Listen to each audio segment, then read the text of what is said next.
I'm Samuel Pablo Pereira from Indonesia.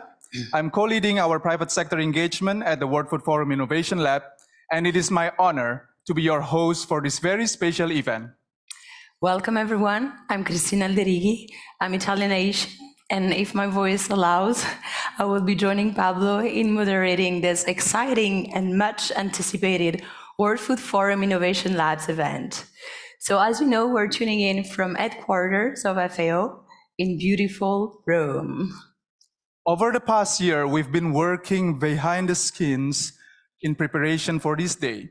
To see this session finally come to life is incredible, and we are very thankful for our private sector panelists and colleagues who have traveled from all over the world to be here with us today. The private sector session was organized by the World Food Forum Innovation Lab for the first time last year to bring together young and dynamic experts from diverse private sector fields to explore innovative approaches in transforming our agri-food system. At the Innovation Lab, we believe that we can only achieve the much needed systemic change if we collaborate with stakeholders across sectors. This is why we engage in various public-private innovative collaborations, such as the Uplinks Food Ecosystems in Arid Climate and Smarter Climate Farmers Challenges led by the World Economic Forum, just to mention one example.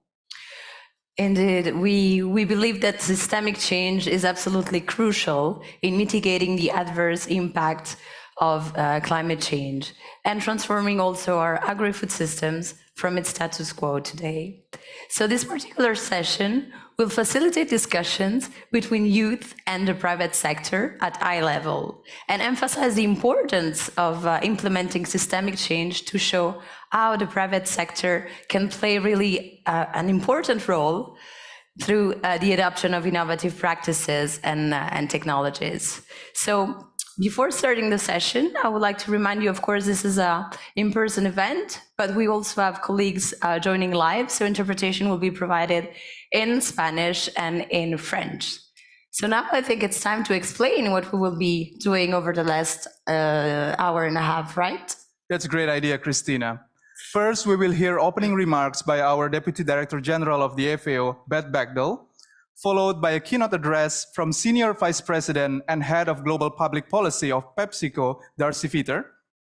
We will then start our first panel discussion with 4 inspiring speakers from emerging startup companies across different sectors and across different continents as well, who will showcase innovative and entrepreneurial solutions that are already transforming our agri-food systems today.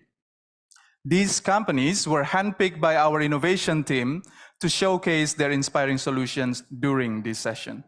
Absolutely, and after this first panel, we will hear a special youth keynote address from one of our World Food champion, Lisanne van der Hoed.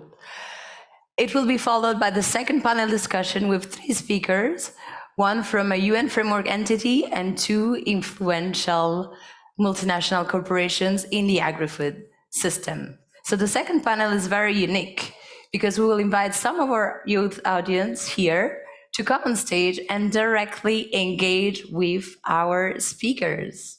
How exciting. And this is exactly why we created our private sector session in the first place, to provide a platform for an equal dialogue at eye level, which often does not occur between private sector and youth in general.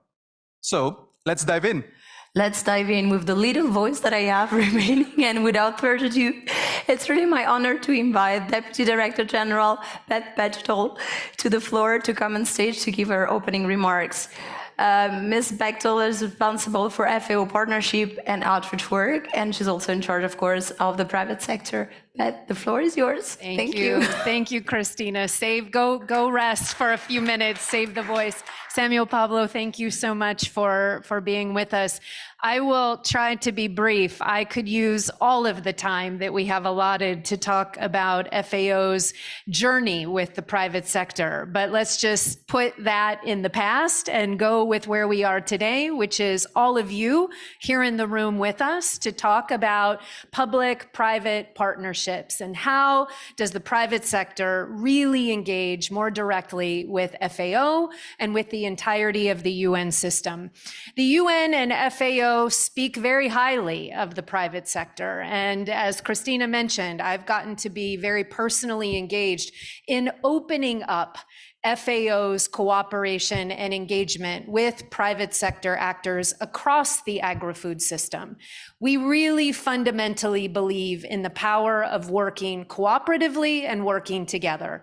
But I am oftentimes, I think those who know me well, am the first to admit that we haven't always made it very easy in the UN system or in an organization like FAO to find these very real ways for us to work together. But at the heart of where FAO and the private sector can work together, it's in spaces like innovation, it's in spaces of data, it's in spaces of technology and other kinds of products and services that we know not only do farmers need, but they're needed if we're going to achieve the Sustainable Development Goals.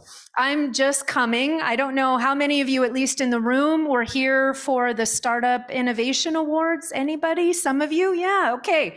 There were great pitches from entrepreneurs and innovators who were completely focused on not only how do they bring tech for good, as the motivation for that particular event was, but how do they really bring sustainable business, entrepreneurial practices to farmers all over the world. It was so inspiring to see the wealth of new ideas and solutions coming from them. So can you imagine the change that we could really create when we put youth plus innovation, plus the private sector, plus FAO, plus the weight and the heft of the UN system behind all of these actions? That's when we're really going to make, I think, the change and the turnaround in the challenging trends and the food insecurity levels and the poverty levels and the impacts of climate. It takes all of us. In the UN General Assembly just last month, it's very concerning that our own Secretary General no longer talks about being at a halfway point to get to the 2030 agenda. We talk about rescuing the Sustainable Development Goals. You know that there are 169 or so targets that make up the 17 SDGs. Right now, today, by our metrics and our tracking, only 15% of those are currently on track to be achieved by the time we reach 2030. And we know that many are unfortunately backsliding. We have 780 million people around the world who are suffering from hunger. Those numbers too are not going in the right direction. And we've talked in other sessions here in this building about how our agri-food systems just aren't quite delivering at the capacity, at the scale, and with the level of certainty that they need to. So together, we need to prioritize this transformation of agri-food systems and really work to harness their full potential. We talk oftentimes about the brokenness or the fragility of agri-food systems. I think we don't often talk enough about their potential and their capacity to be more for the people of the world and for farmers who really need a lot of support, especially in a time as the World Food Forum's theme for this year is targeted around climate action and climate resilience. This too needs to be an incredibly high priority focus for all of us. So during this session, you've already heard, we're going to do a deep dive into the role of the private sector in agri-food systems and across the entirety of the value chain, from the way we produce our food to the way we process, we store it, we take care of it, the way we consume it, and ultimately how we manage waste on the other side.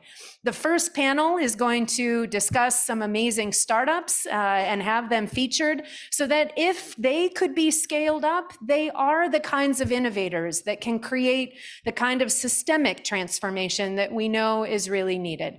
The second panel will showcase how larger global corporations are empowering young employees as what they call intrapreneurs, fostering innovation and developing new ideas from inside their own organizations to ultimately contribute to really reaching the Sustainable Development Goals. And as you heard, we're going to do a fishbowl format to encourage conversations on an equal footing so that especially the younger members of our audience are front and center and are really put in the spotlight. I hope that we can have a very candid, a very productive conversation here between and among us. We have a great keynote presenter coming up next. She's a friend and a former colleague. We're thrilled to have PepsiCo leadership here with us as well. So with that, let me leave the stage so that we can get on with the program. Thank you, everybody. Thank you, Beth, for your opening remarks. And now I would like to introduce Darcy Fetter, Senior Vice President and Head of Global Public Policy of PepsiCo, to give her keynote remarks. As Senior Vice President and Head of Global Public Policy, Darcy leads the development of PepsiCo's global policy positions and strategic engagement, leveraging her extensive experience in international trade, agriculture, and also environmental policy. Darcy, the floor is yours.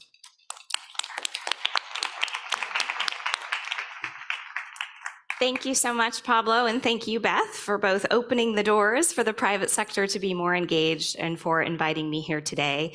It's really a privilege to be in front of a room of change makers who are thinking about ways to change our food system, really from soup to nuts. And if you would have told me a year ago that I was going to be the speaker who was going to be talking to you about cooperation with the private sector, I wouldn't have believed you. I just joined PepsiCo 6 months ago. But I have a 20+ year career of focusing on food systems from pretty much every perspective but the private sector. I am at my heart a farm girl from Nebraska. And my father and grandfather were some of the earliest adopters of organic agriculture in the United States. So they converted our farm to organic back in the 70s. And so I share that because some of the regenerative ag practices, before we had that word, that we were employing on our farm decades ago are the things now that we're encouraging farmers to do across the country: cover cropping, no-till, employing those practices. And so change comes, but our neighbors thought we were crazy back then and are relying on us for advice and counsel now. So change may take a while, but it gets there. And we know that agriculture can be part of the solution. But later in my career, after I left the farm, went off to school and started my career in the US federal government as an agricultural trade negotiator, contributing to food systems by removing the barriers to the movement of food. And we know that farmers need more options, again, to support their livelihood, to send their products more places. And so I worked for about 15 years trying to remove those barriers to trade, both in the form of tariffs, but also making sure that strong international standards were in place to protect food safety, animal health, plant health, but also create a fair playing field for farmers to trade their products.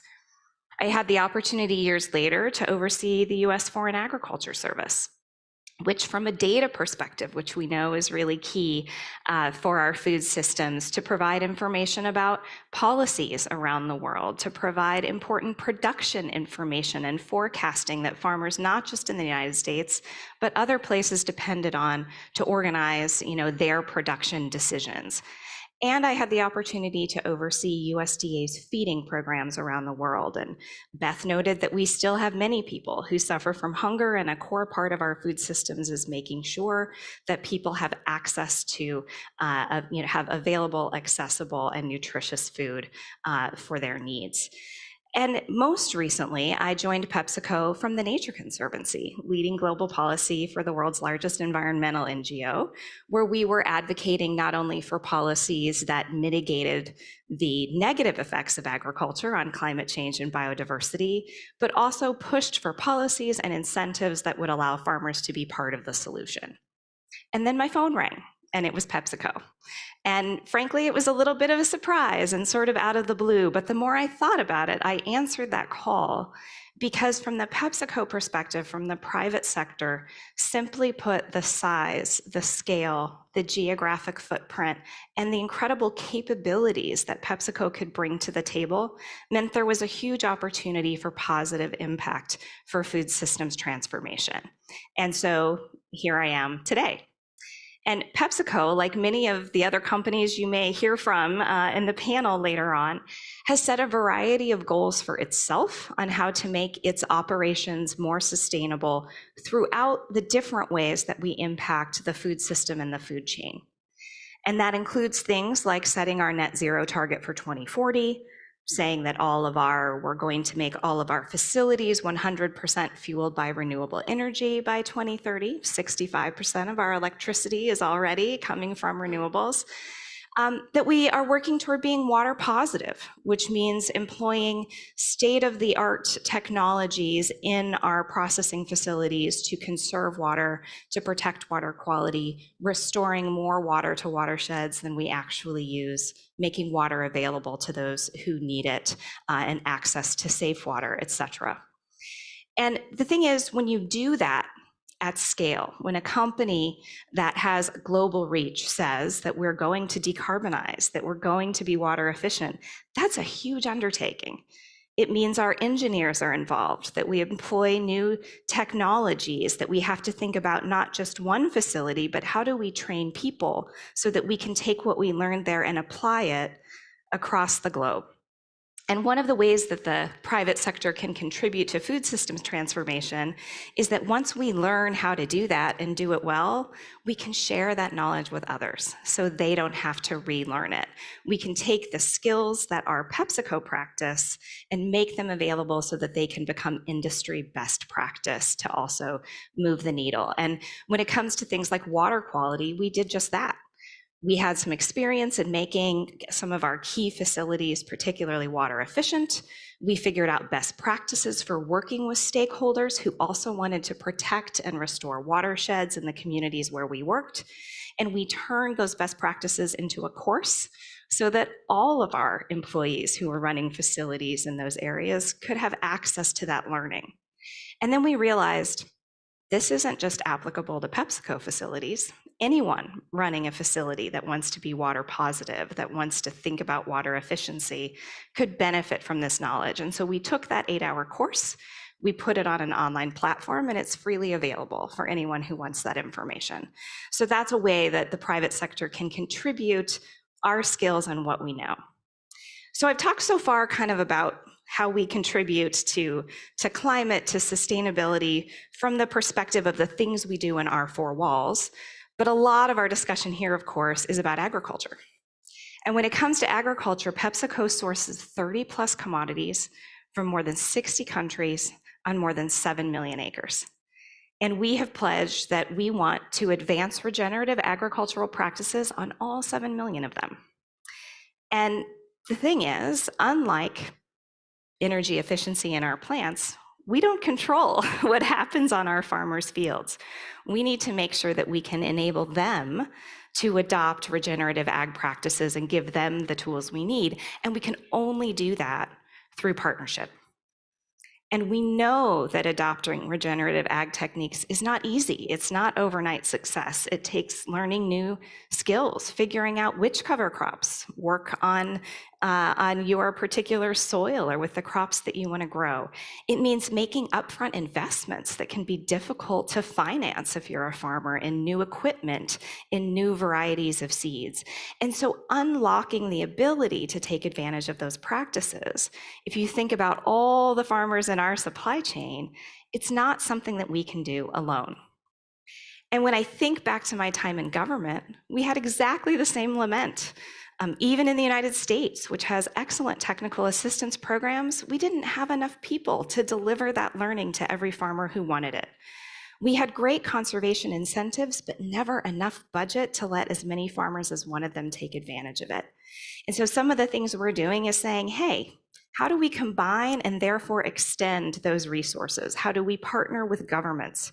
How do we find local organizations who understand the cultural context for farmers, the specific crops that they grow, local constraints about the scale and the structure of farms, and bring all of those capabilities together so that we can advance the number, the speed, and the effectiveness of the adoption of those practices. And that, frankly, all of those folks working together is what sustainable food systems transformation is going to have to look like. Because the problem is too big, it's too complex for any one sector to tackle it alone.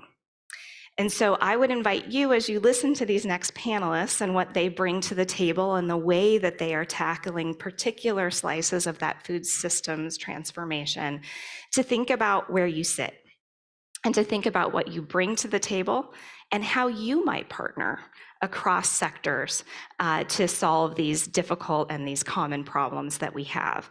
And I think we have to recognize that when it comes to creating a transformed food system to solving these problems, whether it be productivity or hunger or climate, that we're going to have to look at solutions that are huge in scale and that are hyper-local, that are high-tech using AI, and that rely on indigenous knowledge.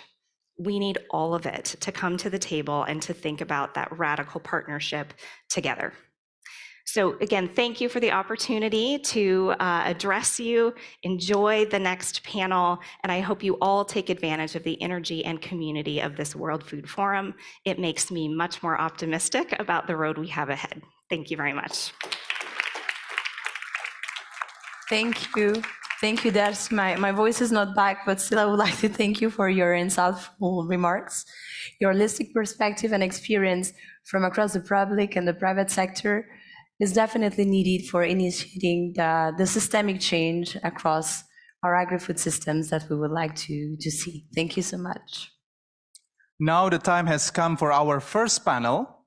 For our first panelist, we would like to invite Ms. Christina Domek, Head of Impact and Sustainability of Crowd Farming, to come on stage.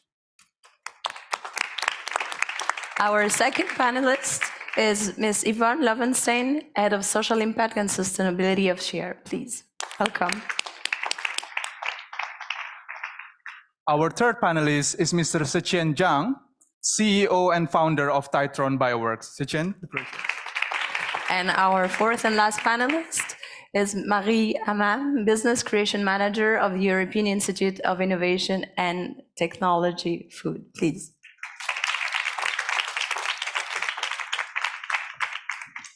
And I will sit as well so we can start our discussion. Welcome and thank you for joining us. We're really happy to have you here to start this discussion. So I have a couple of questions for you. Perhaps we can start with Christina, and then we will see how the discussion goes. So can you please introduce your company and the work that you are doing? Christina, please. Of course. Thank you very much, Christina. So crowd farming was created by farmers around 6 years ago. They realized how broken the agri-food supply chain was because as farmers, they were not getting fair price for the produce. A lot of the food that they were producing was being wasted because it didn't meet certain standards of size or beauty standards, let's say. They saw their soil degrading more and more every year. And they were a consumer that saw their produce as a commodity. And in a commodity, they were going to lose because they were only fighting for price. So they decided to turn this upside down, and for them and for farmers, and this was how the platform crowd farming was created. So what if the farmer sets the price that they think and believe it's fair? Then the consumer can choose the farmer, because I don't know how many of you actually know the product that you're buying, the fresh product. I don't know, the last oranges that you bought, for example, where are they coming from? Maybe you know if they're organic or not. The country they're coming from, maybe in some places, but not many. But for sure, you don't know other farming techniques. You don't know the farmer who's producing them. So in this way, the consumer could actually choose the impact that they wanted, the farmer that was farming and how they were farming it, where it was sourced, etc. And then crowd farming did the rest. So the crowd farming did the farmer to consumer. So the logistics, of course, the platform, the marketing, the customer service, etc. So each one could focus on what they were buying and where they wanted to put their impact. And then farmers on farming and farming sustainably and having a sustainable business that didn't lead them to close the business and go to do something else. That it's the huge problem that we have nowadays in farming. So the model that was born 6 years ago is working. Now we have around 300 farmers connecting to 400,000 consumers across Europe mainly. We are backed by the EIB, so the European Investment Bank. And we ship over 1.5 billion shipments every year. And I think the part that makes me more proud is the adoptions. We have 250,000 active adoptions. And what are adoptions? Adoptions are kind of the start of this connection between farmers and consumers, in which a consumer can actually have a real tree or a real plot of land in a real farm, and a farmer will take care of this tree, for example, and they will receive the harvest at the end of the year at a fixed price at the beginning of the year. This connection actually makes farmers and consumers build a commitment that we have totally lost over the years. From where we used to go to the farmers market and have built these relationships and know the product and know what was in season. This has been completely lost. So we, as consumers, many times don't care, or as farmers, we don't care because our product is going to mix with a lot of other products as a commodity. So caring, I think it's the seed for actually transforming the system. Yeah. Okay. Thank you very much, Christina. Now let's move to Yvonne. Same question for you, your business. Thank you. Yes, thank you. So I'm from Share, and Share is a social impact startup company. And what we do is we want to use the power of consumption to transform. So the business model is based on the sharing principle. That's what we call it. And that means that with every product, with every service we offer, an equivalent product or service will be given to a person in need. Let me illustrate maybe. So we sell different products, for example, snacks, nut bars, chocolate. So if a consumer decides to buy one of those products, a person in need will receive a meal. We can do the same with beverages. We sell iced tea, mineral water, etc. And for every beverage sold, 1 day of drinking water is secured for a person. And we also do this with personal hygiene, sanitation, stationery for education. So it's applicable to many different sectors. What's also very important about this is that we want to be very transparent and very tangible. So every product has a QR code, so customers can actually see where the impact is generated, with which partner organizations, as we do not implement, but we partner with organizations, with NGOs, and with institutions like the UN World Food Programme, for example, or food banks and other players to achieve this impact. So what we in the end want to do is create more awareness how we consume, how we make purchasing decisions, and not just think about ourselves, but also think about how we impact others and create something positive with the way we make purchasing decisions. Thank you so much. Awareness, advocacy are really key. So thank you for sharing your experience. Perhaps you can use this one. Over to you. Okay, thank you. Yeah, I haven't spoken English for a long time, really, so I made some preparation. No worries, I can speak. Not even, I mean, the language. Yeah, I'm Zhiqian Zhang, CEO and founder of Taichuan Bioworks. And Taichuan Bioworks is a pioneering synthetic biology manufacturing platform and focusing on the synbio potentials to address pressing global challenge with passion to make a change on our planet. As the CEO of Taichuan, I'm proud to lead a team at the forefront of green tech innovation. We complete 4 rounds of financing in a very short time and raising an impressive $1 billion. And in 2023, being recognized as the fastest growing agri-food biotech startup in China. And Taichuan is the first one to is the first one to achieve large-scale production of multiple substances. And we are a platform-based company and redefine biological manufacturing by emphasizing commercial value. We use biosynthetic mode to produce raw materials and now can offer more than 50 substances and can influence millions of people. So yeah, thank you. Okay, she actually, that was much better than my performance, so thank you so much. Over to you, Marie. Yeah, thank you very much. It's a pleasure to be here. My name is Marie. I'm from EIT Food, which is the European Institute for Innovation and Technology.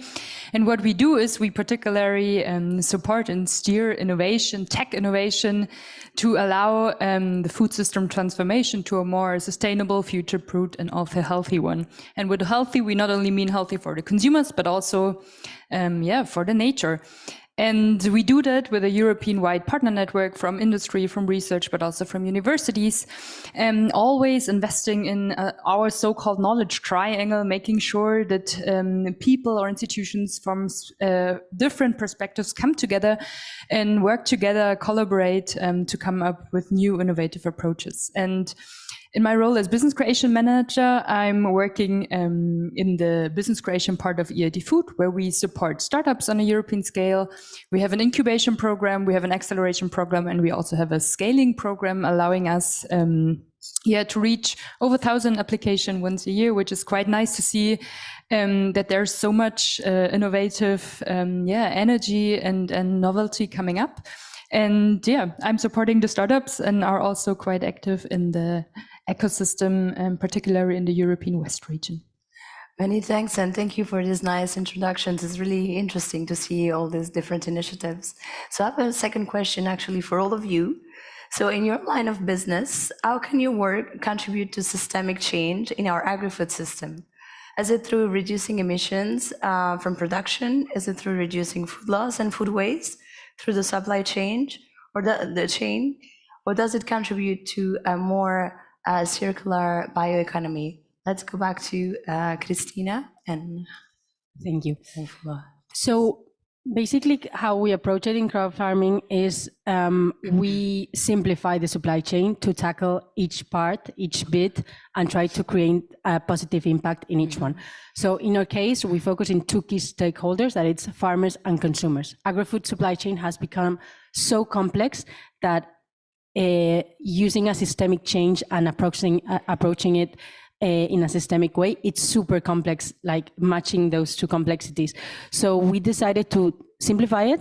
Let's have farmers and consumers. Let's see how we can improve the impact in each. So for example, in farmers, we work with organic farmers, but we also include in our platform conversion to organic, because we believe those conversion years can be super tough. So we include them so they can start getting a fair price from the beginning. Then we have been starting, as PepsiCo mentioned, they're doing too. We started implementing regenerative agriculture practices and training some of our farmers. Then on consumers, we focus a lot on awareness. This cannot be a trend only for the truly convinced and the truly activists. This has to be something accessible and that a lot of more people believe in. So we try to create a movement from that side. And then in the supply chain, so in the connecting farmers and consumers, that it's the core of what we do. We focus a lot in reducing food waste. So that means a lot of training, not only in the consumer, but also in the farmer, because they're used to throwing away a lot of food or keeping it to themselves because they don't think it's fit for the market. We like to say we don't ship air, so we try to work with partners in actually optimizing every trip so that our trucks are truly full every time they move food around. So this is basically how we try to tackle it. So each one at a time, and always thinking about scalability. Being a platform, I know there's different types of business, but for us being a platform, we need to have scalable solutions. We cannot conform with 300 farmers. We need to make this a global solution to transform and connect farmers and consumers. So everything we think needs to work in a much bigger scale than where we're at the moment. Okay. Thank you, Christina. Sometimes simplifying can be the best innovation. Thank you. Over to you, Yvonne. Thank you. Yeah, I think pretty much every company now is working to at least some extent to reduce their footprint, to work towards circularity. So of course we do this as well. As I said, our main focus point is investing in social impact through our through our model, through our sales of products, and linking the sale to a direct impact. And I think this is also a chance to transform through consumers, to creating awareness, etc. And how we especially tackle SDG 2 is through different mechanisms with our partner organizations. So we work a lot in the emergency scenarios where we help distribute food to especially vulnerable people, to people in crisis situations, for example, in Somalia. But we also invest into cooperation with food banks to directly reduce food waste and to help redistribute surplus food to people who have only limited access. And I think this is something that happens everywhere in the world, especially food waste that is produced not only on farm level, but also after retail and before it can reach consumers. So I think there's a lot of levers we can pull and we try to address at the same time, always having people in mind and being people focused and look where we can create the most impact for the most vulnerable people. Absolutely. Well said. Thank you very much, Yvonne. Back to you, please. Yeah, after years of synthetic biology research, and now we are able to provide safe, pure, and eco-friendly raw materials for partners, including food and beverage industrials. Now we offer green alternatives that met their needs while reducing the environment footprint and influencing millions of people. Our production process made low energy consumption, low pollution, and low carbon emissions, significantly reducing environmental impact compared to traditional chemical process. Yeah, that's it. Thank you very much. Over to you, Marie. Thank you. Yeah, as European institution, we are closely aligned actually with all the European Green Deal targets, but also then in the long run with the Sustainable Development Goals. When we talk about systemic change at agrifood, we strongly believe not only, in the power of innovation and innovative technology, but also in the power of collaboration. And that's why we try to, particularly when it comes to our startups, to make sure that they are as early as possible in contact with institutions, with universities, but also with corporates, and that there is a platform for them to exchange on an eye level and to talk about the expectations from economy, but also from the regulatory aspects. And I think that's quite important to come to that stage where basically the people can speak, have the platform to exchange. And from our point of view, this is also the success principle then of long-term and also sustainable relationships and collaborations. Okay, thank you very much. I have a last question for our panel. This is the World Food Forum led by youth. So my question is, how can youth really help transform the private sector? And we'll start again with Christina. Thank you. Thank you, Christina. I think what the youth brings to the private sector is the need and the kind of fire inside to change things socially and environmentally. And I think from the older generations, maybe this is seen sometimes as a bit idealistic because there's the mentality of economic growth above all. So I think there's a challenge for the youth to be able to fit these two worlds of being sustainable economically, socially, and environmentally. Because in the private sector at least, without the economic muscle, you cannot have impact at scale. So we need to have this sustainability along these three pillars, and some difficult compromises will have to be made when you enter with a very beautiful idea of a lot of impact, and then you need to grow. You have to make some compromises along the way that maybe shape this idea a bit differently than what you had in your mind. So I think this is needed. But what I ask the youth is, please don't turn this fire that you have inside you of changing things out, because then without that purpose, that initial fire inside you, we're lost and we will just replicate the same mistakes. So I think achieving that balance without forgetting the initial fire and initial passion to change things is fundamental for the next generation. Thank you so much, Christina. And this is the perfect place actually to do this, because as you see, there's a lot of young people really with the fire inside that they're willing to contribute. So thank you so much. Over to you. Thank you. Yvonne.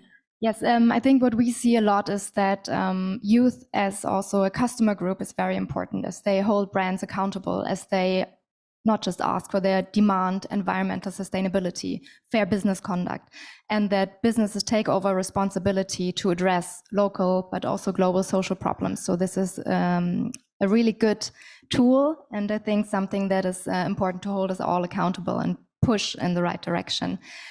From within, what we also see a lot is that, of course, young talent and youth in the corporate or the startup world, whatever is the context, has a lot of energy and motivation and ideas that are essential, and business as usual won't cut it if we want to attract this talent, if we want to retain this talent, and we need this talent to move forward. So I think it's really important from within, and also to listening to our customers and what is now the future of the biggest customer base, and we need to take this into consideration. Absolutely. Energy, motivation, and ideas. I couldn't agree with you more. Thank you, Yvonne. Over to you. We have more than 30 young doctors in our company and a few young professors in our company. And gathering young scientists, they can bring new ways of thinking, and they are proficient in symbiotechnologies. As a young person, I believe the young group can establish our own business and addressing social and environmental challenge, and finally change the world. Thank you.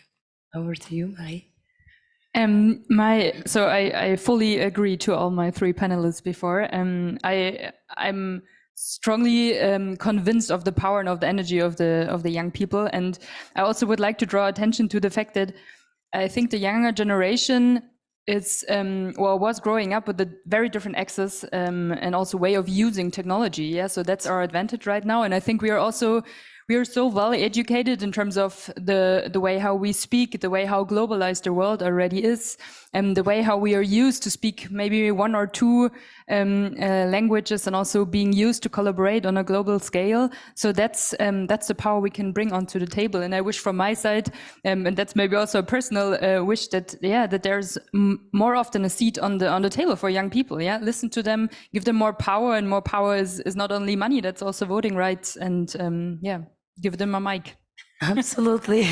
That's what we're doing here. And as you can see around, there are a lot of young people and there are a lot of mics. So it's the perfect place. It's the enabling environment where really youth can express and innovate and share ideas, as we said before. So please join me in thanking the panel. Thank you very much. Thank you very much to our four panelists, please, for this insightful contribution. It's truly inspiring and very exciting to see that systemic changes in our agri-food systems are possible, and if solutions like this also can be scaled up. So again, thank you very much. And now we will hear a youth keynote address from the World Food Forum champion, Lisanne van Oosterhout. Please, the floor is yours. Thank you. And I'll rest for a bit. Thank you, Christina, and also nice pronunciation. Good one. And I also really want to start first with Christina. Thank you for mentioning the fire, because actually I want to start first with saying that I see a lot of fire with the people here walking around, with the people that I work with, but also just everyone, not only the youth, but also just everyone. So also the speakers here. So thanks first for mentioning that one. And I would like to start with a sentence, actually, because the challenges and solutions that the agri-food sector is facing are not just for the next generations, they are for all generations, because without food, there is no life. I would like to start with this sentence, because that is how I started a panel discussion where I had the honor of speaking alongside some distinguished figures in my role as program manager in the field of food processing, where I work alongside different companies, government, and knowledge institutions. I was asked there to represent the next generation in a discussion on innovation in the field of food processing. It was an incredible opportunity, one that I still deeply appreciate. However, as time passed, I found myself a little bit wondering about some questions. Because why was I invited? Was I invited in because of my age, as the only young voice, or was it because of my skills that I brought to the table and the insights that I had? Furthermore, I couldn't notice that I was the only young woman in the room. Why was that? I like to share with you all 3 key insights I have gained during my work. I would like to share also with you, and that I've had during the recent months, especially from really some great, valuable conversations. First one, I believe there is really a true power in intergenerational mentoring and collaboration. Because when we bring together different generations, we create opportunities for learning and growth that goes 2 ways. On the one hand, you have the wisdom, experience, and network of older generations, though I don't really like the word, but there's a lot of wisdom there. And on the other hand, there is really the fresh perspective, the fire that you mentioned, the creativity and the energy of the youth. Combined, this can be really a great force for progress and social innovation as well, which we should not forget. Because in my work, I have the honor to experience it as well, this intergenerational working with my team that is older than I am, and in some ways also more experienced than myself. But nevertheless, as I learn new things from them, and sometimes they have to slow me down a little bit because of sometimes a little bit more idealistic ways, but they also have told me that they learn new things from me as well. Because being a younger individual means encountering situations sometimes for the first time, some of which may have been previously explored by others without success. However, it is possible because that it wasn't the right time, and it takes someone who doesn't know what doesn't work to find what does work.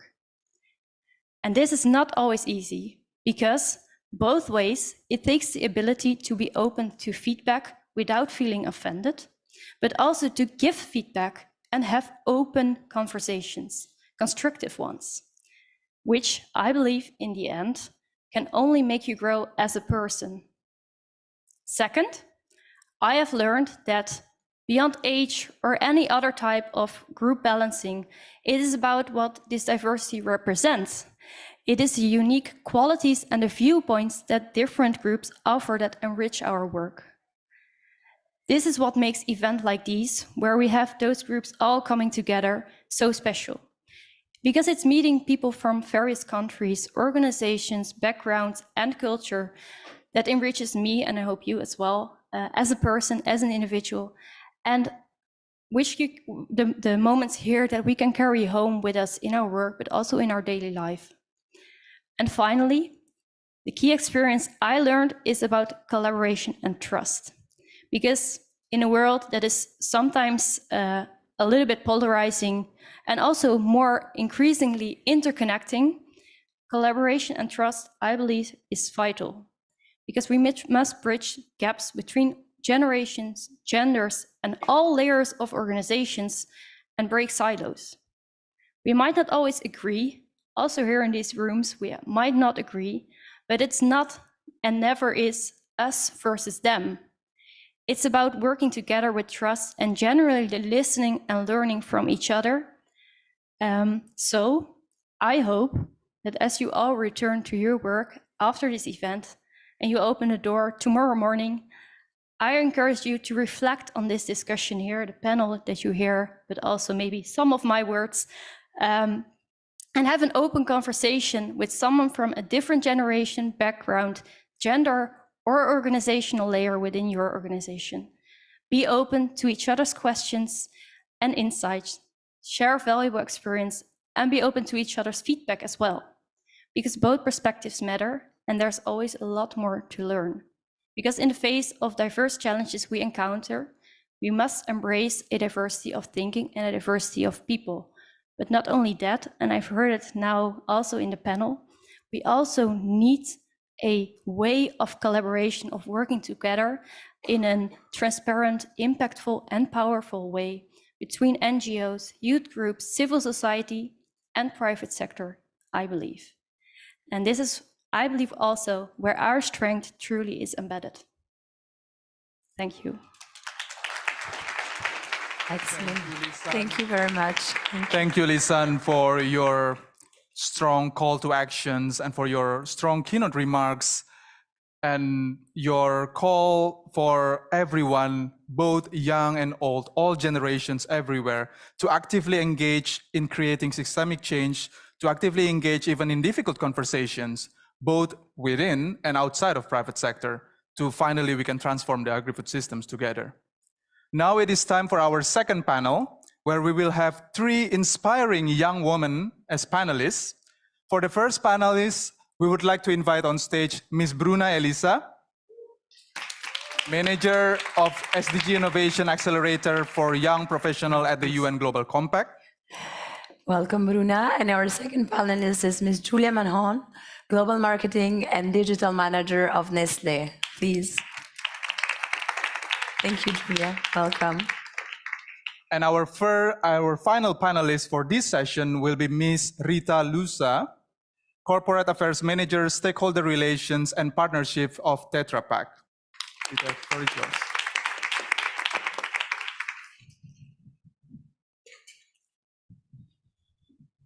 So thank you, Rita, Julia, and Bruna to be with me today for this panel. I will have one introductory questions for you, especially with your different part of works. What's actually your entity and also companies doing right now, and to explain more a bit about your work. You can start, Bruna. Is it working? Yes, so thank you so much. It's my pleasure to be here. So I currently work at the United Nations Global Compact, which is the world's largest corporate sustainability initiative, and the official UN arm, if we might say, to really be working in bridging the private sector with the United Nations. We currently have more than 23,000 businesses within our network, more than 162 countries, more than 60 local networks. And we have one very simple call to action to businesses. It's to really align their practices, but also their strategies with the 10 principles in the areas of human rights, labor, environment, and anti-corruption. And we do so through various opportunities, initiatives, capacity building, advocacy, but also programming. And today I would like to focus on one specific program that we have, which is the SDG Innovation Accelerator for Young Professionals. And I think the name says it all. It's an accelerator program for young professionals working within those businesses that we have within our network, age 35 and below. And we ask them through a period of 9 months to identify a challenge within their industry, within their business, and to come up with a viable solution or product that is sustainable, that solves this challenge, but that has also a dollar value, because we know that businesses are really capitalizing on this, and it's really important for them. So we do so through a design thinking approach to innovation, and a bottom-up approach as well to innovation. So we really teach those, we call them young innovators, that come from diverse backgrounds and different departments. Sometimes they don't even know each other. And we really teach them Sustainability 101, the SDGs. Sometimes they work within those corporations that are committed to sustainability, but they know nothing about it and the SDGs. So that's what we do in a nutshell. And if I can just skip and go through one of the successful solutions that emerged out of this year. Just last month, we had some innovators. They joined us in New York. we had the Leaders Summit, General Assembly Week, and they showcased our solutions. One of them was in China, and it was basically what they really worked on, taking unused mining surfaces, close to 10,000 acres of lands, and then they turned them into agricultural lands and farms. So businesses that really don't have anything to do with sustainability or working with young professionals are really finding a challenge and turning it into a solution. The second one was in Indonesia. They did some ground research, and then they realized that harvesting cardamom is not really happening the way that it has to be. They're not drying it correctly. I'm not an expert, but this is what they found out. So then they used their corporate expertise to really teach the farmers new methods, new ways of how to really harvest cardamom. They priced it differently, so they are making even more profit. They really taught those farmers. They used new technologies, so they attracted a younger generation of farmers. So really this circularity that we always talk about, through simple innovations that emerge within the businesses, and just like we said, the entrepreneurial aspect of innovation. Thank you, Bruna.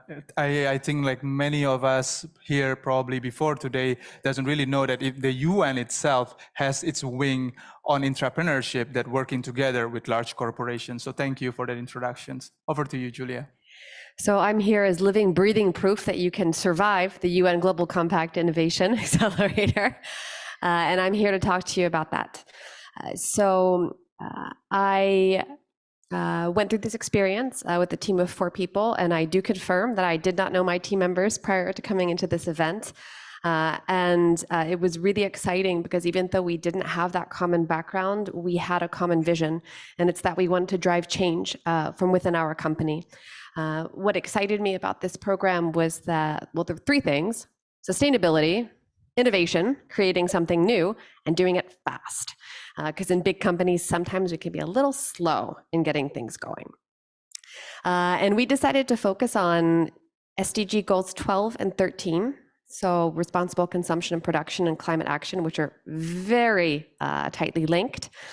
And one of the conferences yesterday, I love the quote, so you can't give me copyright on it. It's no farm, no food, no future. So that really was the driving force behind our project that we decided to create. Dairy ingredients represent almost 1/3 of GHG emissions in Nestle. So we knew this is where we wanted to focus and where we wanted to innovate. But we had to be a bit creative. We started thinking about product innovation with consumer, and then we realized, why not do it differently? Why not think about the farm, and why not think about the cow? So we decided to innovate and rethink how the cow eats.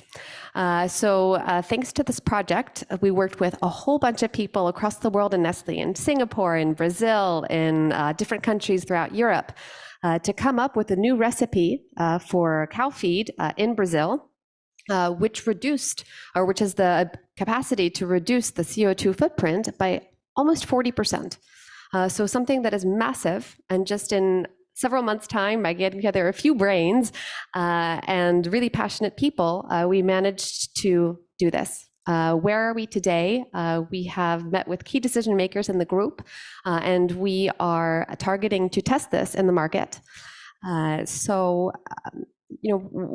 terms of what the key ingredients to success were for this, it was creativity.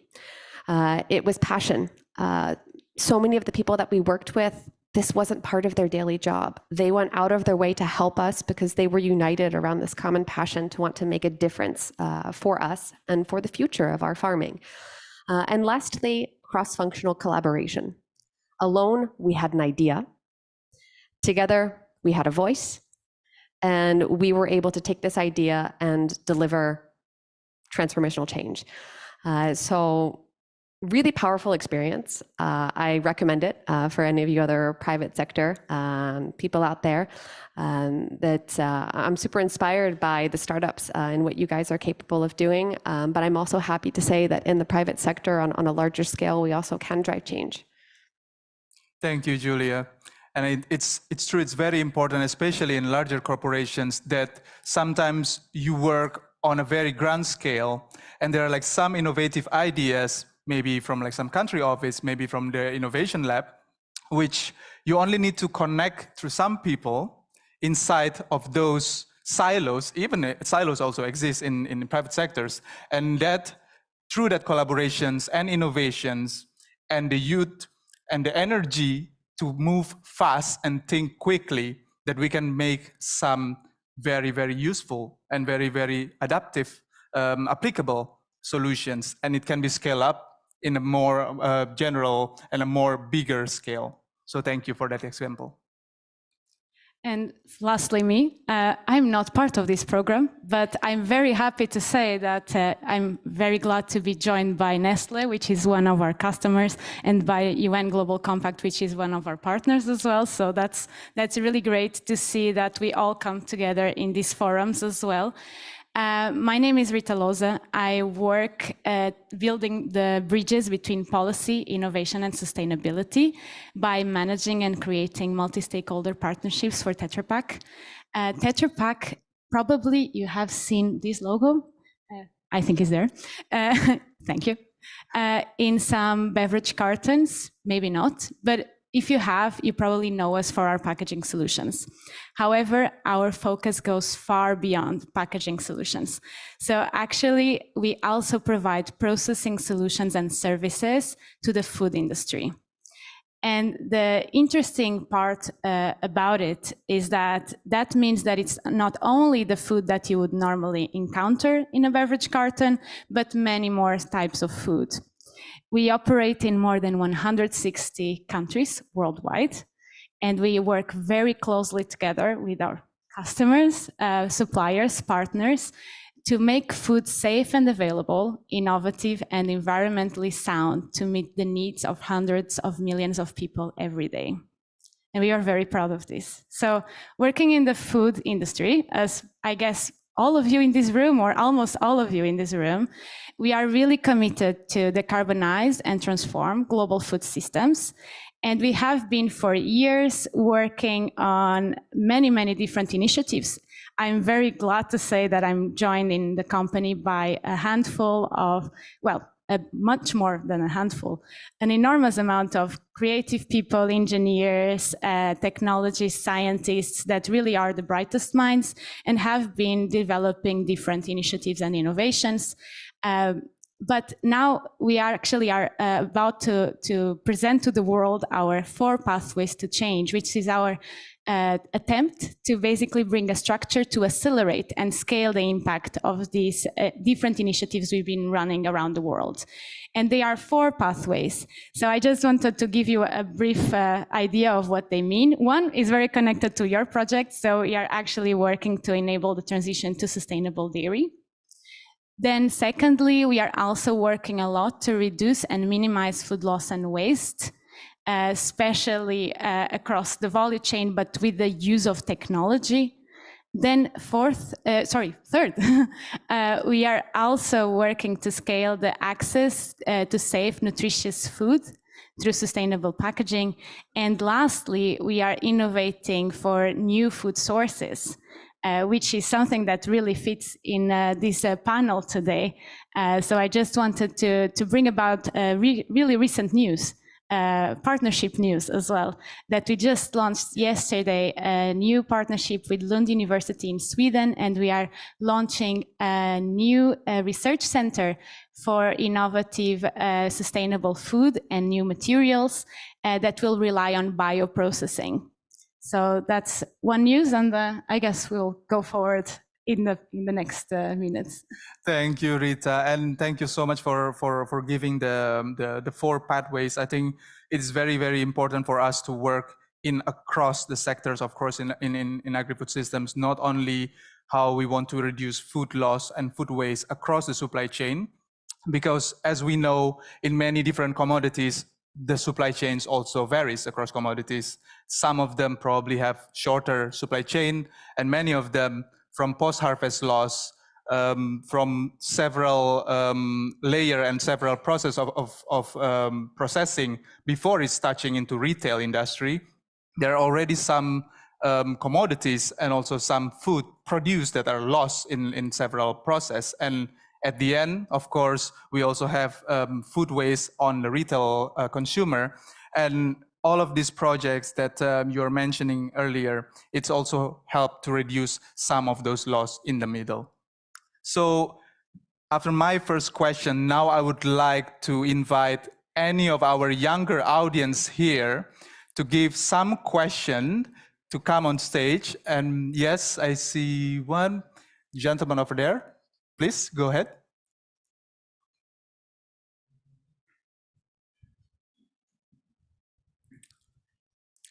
Please introduce your name, where you come from, and one question to one of the audience. Thank you. Hello, everybody. I'm Tim Rijzo. I'm a plant-based lobbyist, and I'm based in Amsterdam. And my question could be addressed to either one of you. But I guess a lot of the innovations that are happening nowadays that just came from the Amsterdam Convention on the alternative protein market. It's incredible. So I'm a big supporter of any kind of innovations happening. But at the same time, when we're talking about Nestlé, yeah, you have such a great capacity and skill set. But I was really hopeful when you started with, dairy production is very unsustainable, and therefore we're trying to innovate. But then the solution, it sounds a bit like you have all these plant-based yogurts that are developing that really cut down on emissions tremendously. And if you then have dairy where, of course, you can lower some of the methane and carbon with food innovation. But it sounds a bit like, all right, let's try to make the steam locomotive consume a bit less coal while you already have the electric high-speed rail in place. Do you get what I'm adding at? So I think the major sustainability progress can be made in, at the current moment, switching to plant-based alternatives and alternative protein.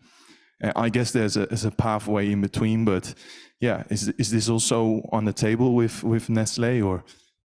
I think that's a great question. One of the ideas we actually started out with prior to coming to the cow feed was looking into hybridization of our products that classically contain dairy. So take a Kit Kat, for example. What would happen if you would replace some of the dairy in Kit Kat with some pea proteins or something like that? We ended up not pursuing that project, not because there wasn't potential, but because it's already been done on a pilot level, and they're already looking to see how they can scale in certain categories. So I completely agree with you that we can't just look at reducing the impact, but we need to look at how we can change as well.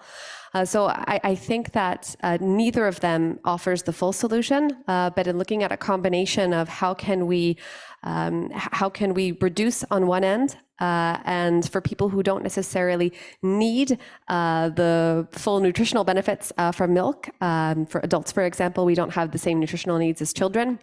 How can we look at our portfolio differently? Completely agree with you. And then there is, on this other hand, there is a nutritional need within young children for nutrients that milk provides, so that we wouldn't recommend touching, at least in the short term. Maybe in 15 years, we're going to be talking about something different. But I definitely agree with you that plant-based is also part of the solution. Yeah, and Nestlé is also doing great stuff. I know for a fact that right now, I think in the Netherlands, in the major retailers, we have Vuna now, which is a plant-based version of tuna, and the local CEO of Nestlé recently told me that they're barely to keep up with output of their factories. So I know you're doing great stuff, but I just had to raise this. So no, thanks for the challenge. Yeah. Thanks for the question. I really appreciate it. Thank you so much. Please give a round of applause again. And that's a really, really good and bold and critical question on how we are doing things on many part of our supply chain. So now, second question, can I share Rain, the lady over there, please, and the brown suit? Yes, please go ahead.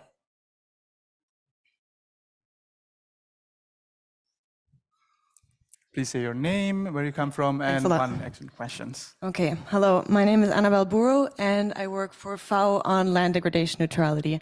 So my question is, we've been talking a lot about the environmental component of sustainability, but sustainability also has the dimensions of social and economic components. So what do you think as private sector companies, what can you do to increase equity in the agri-food system? So with regards to market power and with regard to access to resources, for example, water rights. So we know this is a critical issue. So what can the private sector do in this regard to increase market power of marginalized communities of countries of the global south, which have been maybe also put in unbeneficial market power conditions, and also with regards to access to resources? Thanks, that's my question.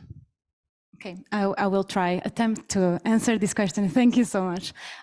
So at Tetra Pak, we do indeed look at these 4 pathways that I said before on a lens that involves social and economic. We yesterday did just a statement in the Hand-in-Hand Investment Forum that I might use as an example for today as well. So we have been running for more than 20 years now a program called Food for Development. We really feel that it is important indeed to involve everyone in the process, and not only to fight climate and nature crisis, but do it in an equitable way.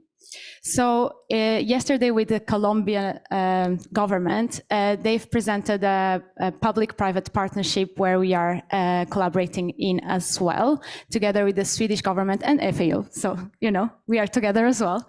That basically aims at creating a better structure for 2 regions in Colombia where dairy farmers are mostly smallholder farmers.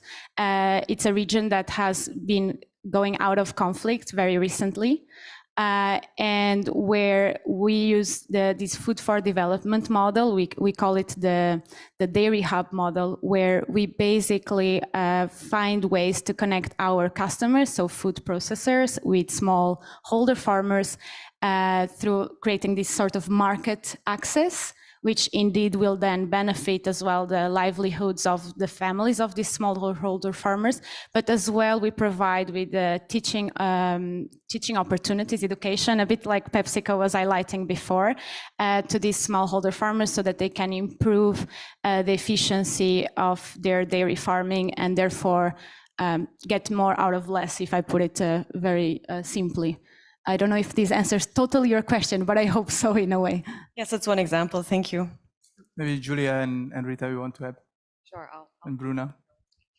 Yeah, sure. Maybe I can answer it on a more global level. I think this is also the role and the key role that we play, for example, as the private sector, the bridge between the UN and the private sector, and also other UN entities, by providing a platform for businesses to come together, also with non-business actors, and try to find solutions to all those challenges that you just mentioned, but also other challenges that are very pressing.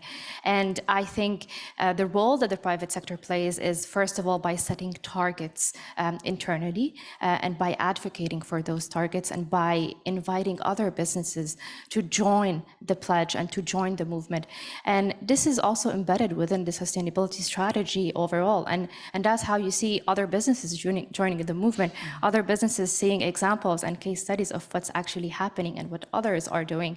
And if they don't do this, they will fall behind and they will no longer be operating in this super fast-paced world that we operate in today. So they do have the bargaining power, I would say, the private sector. And if used very wisely, they are able to make the change by doing the right partnerships.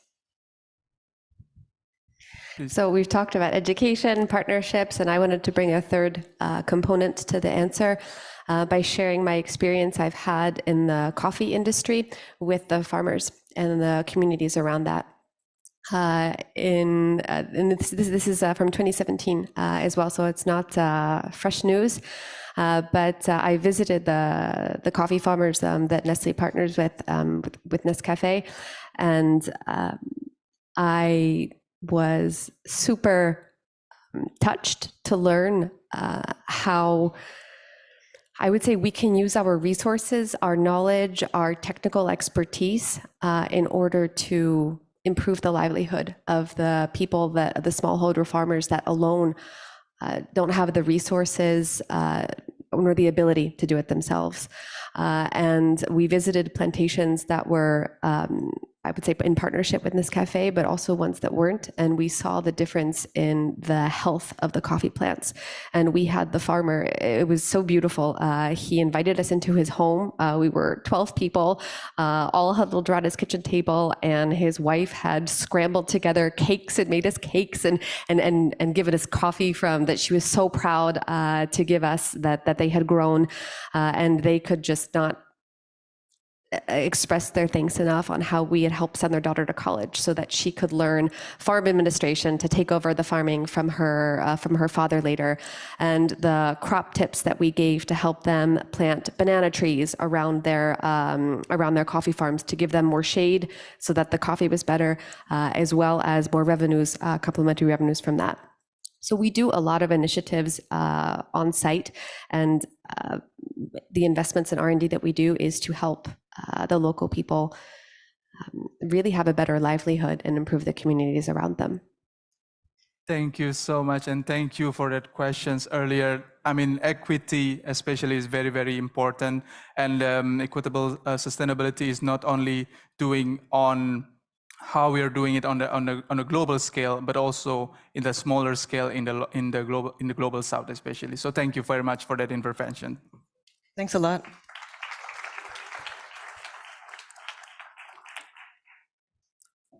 So we have one last question, probably. There's a lady over here. Yes, in the white dress, blue dress. Sorry.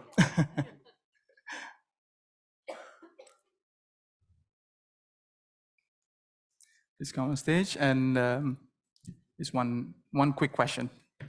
I'll keep it quick. Hi, my name is Lucy Whitaker. I am a journalist specializing in mainly food ingredients in the global food and beverage industry, British, but based in Amsterdam. So my question is about responsibility, which is a big word, but a very important one. So as a journalist, I am kind of, as you are doing, trying to bridge the gap between the different players in the industry. I speak to a lot of people on the regulatory side, and I also speak to a lot of people on the private sector side.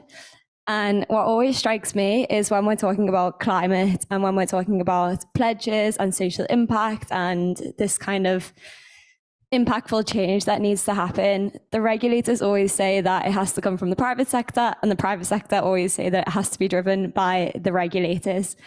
So as representatives of the private sector, and interestingly someone who does bridge that gap, I'm interested to hear from you, what are the key blockers that are just stopping this action from being put in place? Somebody said earlier, I think it might have been Beth, that we are seeing a lot of drawback on climate pledges at the moment. All these targets that have been set are not being met. And yeah, obviously that requires responsibility from both sides, but from the private sector perspective, what are your key blockers and what do you need to overcome this? Thanks. Please go ahead.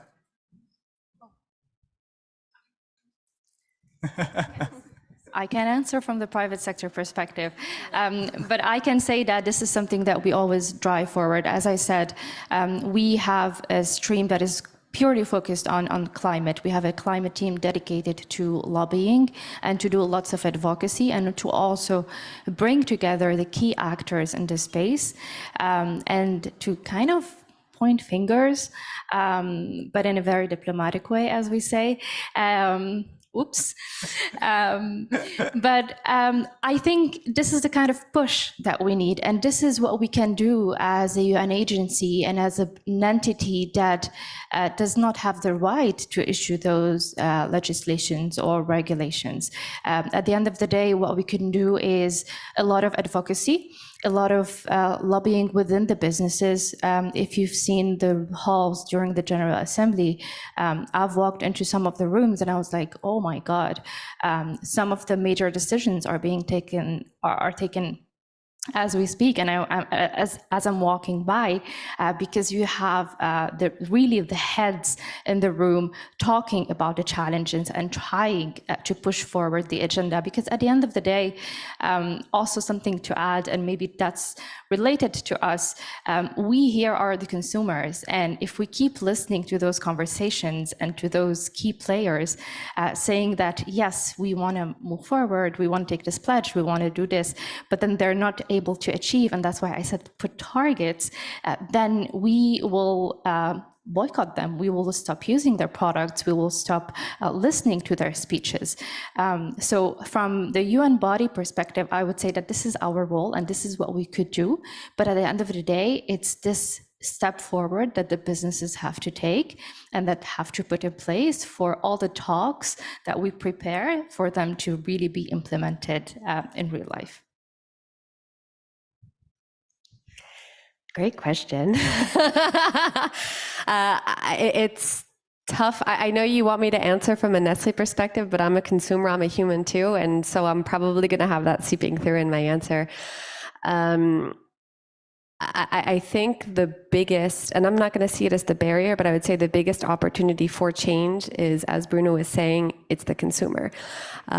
We've had, I mean, an EU directive is amazing, but you can find every way around to say that you are in compliance or whatnot. So I wouldn't necessarily, it is regulations holding us back or moving us forward. They definitely are an accelerator because they give us a concrete thing to look forward to that you can justify investments with respect to your investors. But what really not forces us, but what really drives us to make change and make change quick is when it comes from the consumer. When we see their buying habits change, when they see their demands change, that today they're in their expectations, they're asking us to be more responsible. They're telling us to have a greater conscious in what we're doing. And then also them being willing to change their purchase habits for it. Pay a little bit more for something that is made with fully local sourcing, for example, where you have higher labor costs locally, or taking the time to return your packaging to a collection point so that you can do that, or paying extra for your container so that you're incentivized to bring it back. There's so many things that over the past 50 years, I remember my mom, and I don't even think I'm still young, but my mom remembers getting her milk delivered to the door once a week. I cannot tell you among my friends how many times per week Amazon packages are delivered to the door, because when we want something, we want it right away. So I think it's also too, as a consumer, is how can we get this collective conscience to say, like we were talking about with going back to traditional farming methods, how can we go back to traditional consumption methods and consuming just what we need? And then us as large companies in the private sector, how can we change how we speak to our consumers and encouraging them to consume just what they need and not necessarily more? I will try to keep it short because I see we are after the time. So, but indeed, it was a great question. I do agree with both of you on the consumer side, but I actually have a slightly different perspective. I really think it's a multi-stakeholder approach. I don't think, for instance, in regards to Tetra Pak specifically, we are not against policy, and we've been working quite actively in the past years to advocate together with industry, with other food systems players for inclusion, for instance, of food systems into climate plans, as an example, which is a way to bring basically all of us forward together. So I really think it's it's a together effort. That's why we also need all of these conversations so that we hear all stakeholder groups, and then we can actually advocate together for transformation. And of course, the consumers are a big part, and all of us are consumers. So think also about, I think, to all of you, what you can do on your own jobs, lives, etc. But also like make sure to accelerate and scale up your positions by collaborating with others. I think that's really important. Thank you so much. And that's a really, really powerful conclusion of everything. I see some keywords here. Advocacy, of course, very important. And when you're asking like which one that should start first, the public sector or the private sector? Both. The answer is both. Public-private partnership, of course, that's also one of the main key, and also collaborations. And then at the end, all of us is a consumer. So we have the most powerful tool. For example, I can say from my own also point of view that we can change the whole system by what we are doing on daily basis. So please give a round of applause for our second panelist, and thank you so much. You can go ahead. So thank you again, and I would like to thank all the three panelists today for showcasing their entrepreneurial solutions, showing what our private sector, especially multinational corporations, in collaboration with the UN, already started doing in transforming our agri-food system and reaching the SDGs. And thank you also for some of the youth audience who came on stage with their critical, bold, and engaging questions. Thank you so much once again. Thank you. Thank you very much. In fact, alone we have an idea, and together we have a voice. So how powerful is that, especially for someone like me who has no voice right now? So thank you very much again to our 7 panelists. I think these 2 panels showed the energy, the power, and the fire we mentioned of youth.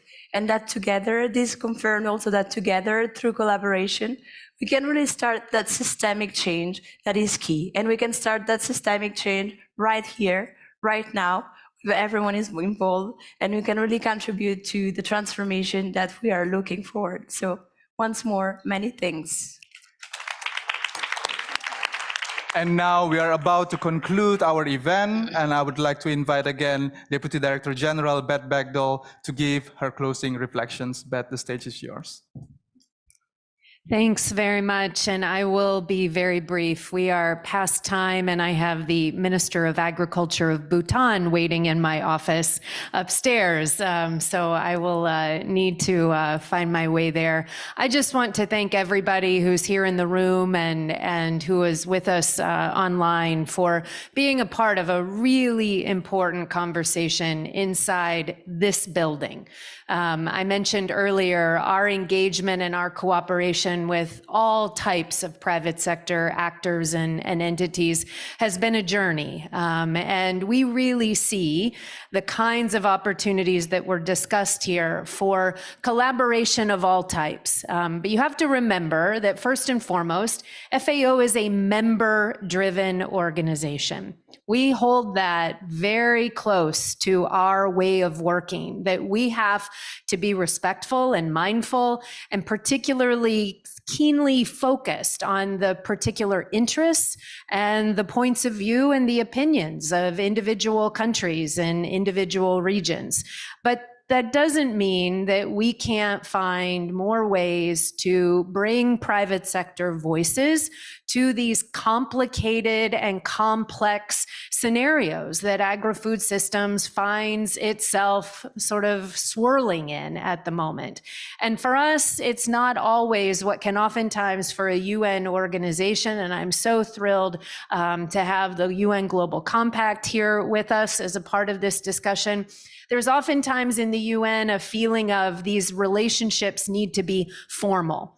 And that often means that there's a signing of an MOU and there's photographs in front of blue UN flags. And this particular conversation and discussion is for me so validating of what I think we're trying to drive as change in the discourse, in the way that we're speaking to one another. To the points earlier about building cooperation and trust, we have to be in these discussions together. I'll just tell you, as the person who oversees a lot of different partnerships in this organization, it's been very sad to me over the last 3 years to have a number of constituencies say to me, I don't want to be in the room with. Think about that. I don't want to be in the room with. I don't think we have the luxury to think that any longer.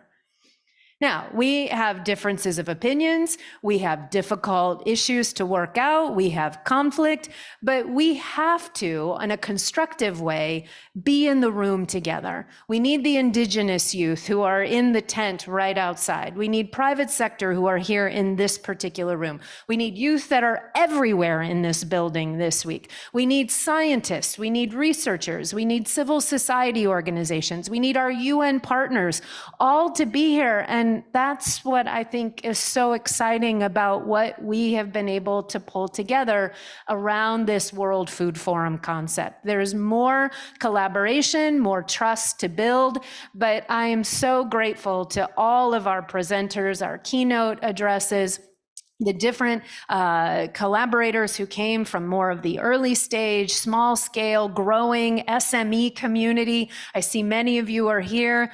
The global actors who play on a big stage, they have to be in the room too. So please take this as a commitment from FAO that the doors of this building, the way that we work together, the way that we hold each and every one of you to be responsible, to be accountable, to be good listeners, to build trust. These are the foundational pieces of how we are all going to find new ways to talk to one another and to problem solve and to really change the direction and the course of the trajectory that we find ourselves too often on. So thank you to everyone who participated in this session. Christina, thank you so much for getting through it. Samuel Pablo, thank you to you, to our entire World Food Forum Youth and Innovation team. My understanding, I'm not sure if this is my part of the script, but I do think that just outside right now, there is a Next Gen Ag Impact Network photo competition that is on display. So as you're exiting, spend a little bit of time in the atrium, please. I know there's a lot going on in this place at the moment, but thank you so much for being a part of this discussion, and thanks to all of our panelists and presenters, and to the great questions. The questions were fantastic. I wish we would have had time for more. So thank you again, and very much appreciate your support and for you being here at the World Food Forum. Thanks. Thank you, Beth. And just allow me to hold you one more minute before the Minister of Agriculture from Bhutan can get you, because I know, but I really would like to ask, because this is the last innovation session of this year's World Food Forum, I would like to ask the innovation team on stage. And please, Beth, you have been such a supporter of the innovation work and the innovation team of the World Food Forum. So we would really like to take a photo with you as our sponsor in that regard. And of course, who doesn't know them? Janina is leading the innovation team, and together with Pablo, was mentioned a couple of times and has been now spending here 2 hours, I think, in this. And then Maria, who has been doing a fantastic job running yesterday's session as well. So no, really bravo. And Hanin, you made it actually, so I didn't see you come in. Hanin, who has been also working with us. So please, another round of applause for the innovation team. And if there's a possibility to take a photo of the team, I don't know, or I take a photo. Okay, I take a photo, hold up. Who's got a phone? I take a photo. Thank you. Thank you so much. You don't want to be in the photo, Kazuki? Thank you very much for your work, because we see the results now of what you have been doing over the last year. So thank you so much again.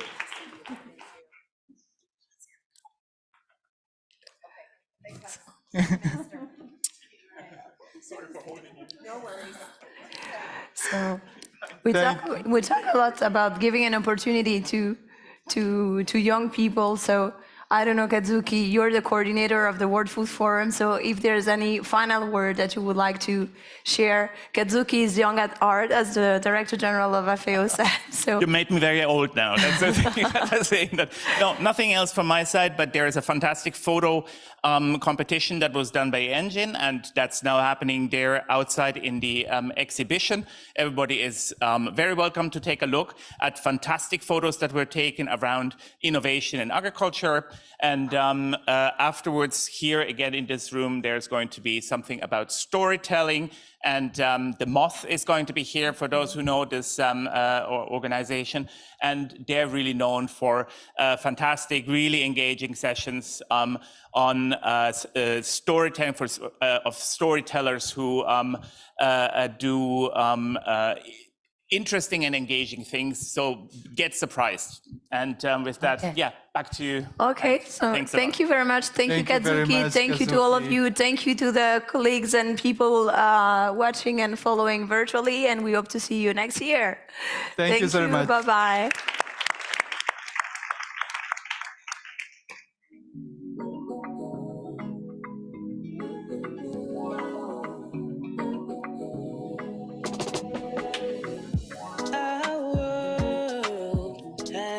Changed, new life and hope and promise to sustain. But what always remains is young people leading